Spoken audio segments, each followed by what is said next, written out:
आखिर महाभारत के किस योद्धा के रथ पर कौन से देवता का वास था? क्या कर्ण के रथ पर स्वयं महादेव का वास था? दोस्तों, वीडियो को शुरू करने से पहले यदि आप लोग भी महादेव को सच्चे दिल से मानते हैं तो इस वीडियो को लाइक और हमारे चैनल को सब्सक्राइब जरूर से जरूर करें और कमेंट बॉक्स में हर हर महादेव जय श्री कृष्णा लिखना ना भूलें। दोस्तों, महाभारत काल में एक से बढ़कर एक पराक्रमी योद्धा हुए थे, परंतु एक योद्धा को महारथी बनाने में एक विशिष्ट रथ की आवश्यकता होती है। तो जानते हैं कि कौन सा रथ सबसे शक्तिशाली था और वो किस योद्धा के पास था और आखिर उसमें किस देवता का वास था। महाभारत एक ऐसी धर्म गाथा है जिसमें अत्यंत शक्तिशाली देवपुत्रों ने जन्म लिया था और जिनके पास ऐसे ऐसे शक्तिशाली दिव्यास्त्रों का ज्ञान मौजूद था जिससे देवताओं तक को परास्त किया जा सकता था, जिन्हें अगर एक साथ ब्रह्मांड में छोड़ दिया जाता तो पल भर में संपूर्ण सृष्टि का विध्वंस होना तय था।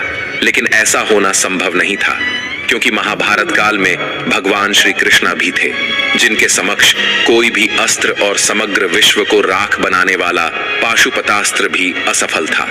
लेकिन भगवान श्री कृष्ण के होने के बावजूद इन महान योद्धाओं के रथ को बिल्कुल भी क्षति नहीं पहुंच पाए थे। तो आखिर कौन थे वो योद्धा जिनके दिव्य रथ के कारण भगवान श्री कृष्णा अपने सुदर्शन चक्र से भी उनके रथों को नष्ट नहीं कर पाए थे? दोस्तों, सबसे पहले बात करते हैं भीष्म पितामह की।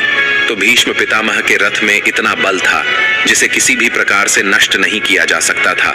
उनके रथ में इतनी शक्ति थी कि यदि भीष्म अपने रथ से नीचे उतरकर समर्पण ना करते तो उनकी मृत्यु बिल्कुल असंभव थी। दोस्तों, भगवान श्री कृष्ण ने युद्ध के समय अर्जुन से बताया, जितना समर्थ भीष्म पितामह में है उतना ही समर्थ उनके रथ के अश्व में है। उनके रथ को खींच रहे एक एक घोड़े में 22 हाथियों का बल है। ये सुनकर अर्जुन ने कहा, हे माधव, ऐसे तो हम पितामह को अपने किसी भी बाण से नहीं रोक सकते। तब भगवान श्री कृष्ण ने कहा, हे पार्थ, तुम उसकी चिंता ना करो, समय आने पर उन्हें परास्त होना ही पड़ेगा। और आगे जाकर भीष्म पितामह ने स्वयं पांडवों को बताया कि किस प्रकार उनके मृत्यु हो सकती है और उसके बाद अर्जुन ने स्वयं शिखंडी को ढाल बनाकर भीष्म पितामह को आत्मसमर्पण करने पर मजबूर कर दिया, जिसके परिणाम स्वरूप स्वयं भीष्म पितामह अपने रथ से उतरकर अपने सभी अस्त्र शास्त्रों को त्याग दिया और उसके बाद स्वयं अर्जुन और सारे पांडव ने मिलकर भीष्म पितामह को बाघों की सैया पर लेटा दिया। तो आइए अब बात करते हैं महाभारत के सबसे शक्तिशाली रथों में से एक, जो स्वयं भीष्म पितामह के रथ से भी अधिक शक्तिशाली था। परंतु कहते हैं ना, विडंबना बड़ी ही अनोखी होती है। इस योद्धा की मृत्यु का कारण कोई और नहीं बल्कि स्वयं इनका ही रथ बना। ऐसा महान योद्धा यदि चाहता तो समस्त सृष्टि को अपने अधीन कर लेता, जिसने अर्जुन जैसे महान शक्तिशाली योद्धा को भी युद्ध में कई बार पराजित किया, जिसके आगमन से कुरुक्षेत्र में मायावी राक्षसों का आगमन खत्म हो गया। दोस्तों, महारथी कर्ण के बारे में कौन नहीं जानता। उनके धनुर्विद्या की प्रशंसा स्वयं भगवान श्री कृष्ण जी ने भी की थी।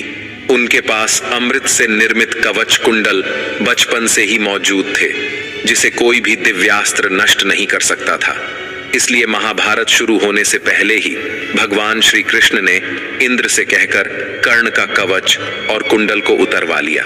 अब उसके बाद सूर्यदेव स्वयं भगवान श्री कृष्ण के पास पहुंचे और उनसे कहा, भगवान, ये तो बड़ा ही अन्याय है। मेरा पुत्र तो इन कवच कुंडल के साथ बचपन से ही जन्मा था। तब भगवान श्री कृष्ण ने कहा कि हर कर्तव्य के पीछे एक उद्देश्य होता है, परंतु आज आपका कर्तव्य है कि आप अपने पुत्र को युद्ध से पहले हर पिता की तरह भेंट दीजिए। जिसके बाद सूर्यदेव ने महारथी कर्ण को अपना दिव्य रथ दिया था। दोस्तों, कहते हैं कि कर्ण रथ बेहद ही शक्तिशाली था क्योंकि उसमें स्वयं सूर्यदेव और देवों के देव महादेव का वास था। ये कहा जाता है कि कर्ण के रथ में स्वयं महादेव का वास, जिसकी शक्ति के कारण अर्जुन के बड़े से बड़े दिव्यास्त्र भी कर्ण के रथ को चकनाचूर नहीं कर पाए। दोस्तों, ये तो सभी जानते हैं कि महाभारत के युद्ध में सबसे शक्तिशाली योद्धा कोई थे तो वह कर्ण और अश्वत्थामा थे।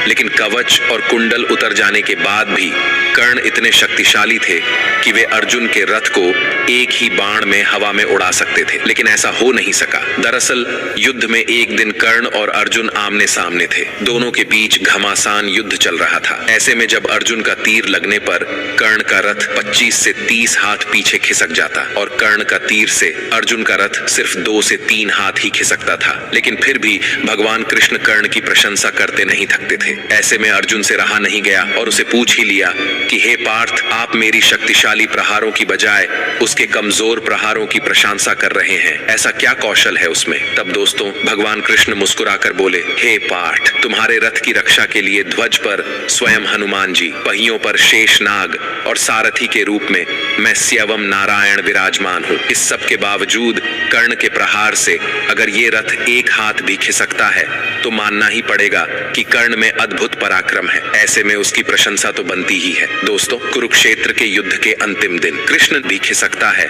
तो मानना ही पड़ेगा कि कर्ण में अद्भुत पराक्रम है। ऐसे में उसकी प्रशंसा तो बनती ही है। दोस्तों कुरुक्षेत्र के युद्ध के अंतिम दिन कृष्ण ने अर्जुन से पहले रथ से उतरने को कहा। उसके बाद कृष्ण रथ से उतरे। कृष्ण ने हनुमान जी का धन्यवाद किया कि उन्होंने उनकी रक्षा की, और जैसे ही हनुमान अर्जुन के रथ से नीचे उतरे वैसे ही रथ में आग लग गई। ये देखकर अर्जुन हैरान रह गए। कृष्ण ने उन्हें बताया कि कैसे हनुमान जी दिव्य अस्त्रों से रक्षा कर रहे थे।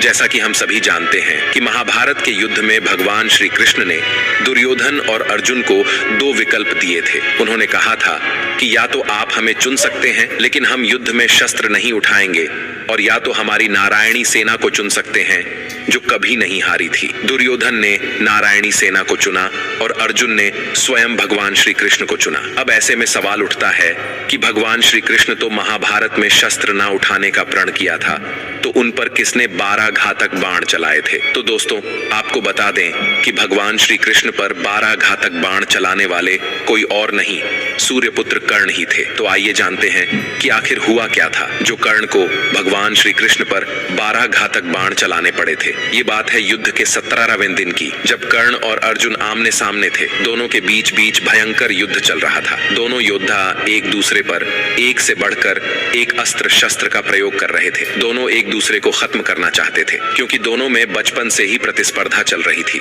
आज दोनों के पास मौका था अपने आप को साबित करने का, और दोनों ही एक दूसरे से सर्वश्रेष्ठ समझते थे। फिर वह समय भी आया जब कर्ण ने अर्जुन को हराने के लिए सर्प मुख बाण चलाने का निर्णय लिया।